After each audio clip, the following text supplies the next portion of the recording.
Hi guys, ఈరోజు మన topic వచ్చేసి వెబ్ ఫామ్స్లో మనకి V2 దాకా అయింది. తర్వాత కొన్ని ఎగ్జాంపుల్స్ అనేది ఇస్తున్నాను నేను.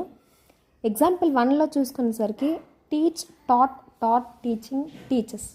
ఇక్కడ ఏంటంటే V1 అనేది ఒకలా ఉండి V2 V3 అనేది సేమ్గా ఉంటాయి. V4 అనేది తెలుసు కదా మనకి, ఇన్ఫామ్ని V4 అంటాం. V5 అంటే ఏంటంటే V1కి ఎస్ కానీ ఈఎస్ కానీ యాడ్ అయితే దాన్ని మనం V5 అంటాం. సెకండ్ ఎగ్జాంపుల్ వచ్చేసరికి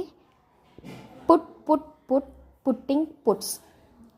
V1 V2 V3 అనేవి సేమ్గా ఉండి ఈ రెండు డిఫరెంట్గా ఉంటాయి. ఇక్కడ ఏంటంటే మూడు సేమ్గా ఉంటాయి, కాకపోతే మీనింగ్స్ అనేవి డిఫరెంట్ అనమాట. Read, red. ఇక్కడ చూసేసరికి కిక్, ఈడీ యాడ్ అవుతుంది అనమాట. ఇక్కడ ఈ రెండు సేమ్గా ఉంటాయి. V2 V3 అనేవి సేమ్గా ఉంటాయి. ఇక్కడ ఏంటంటే డి యాడ్ అవుతుంది అనమాట మనకి.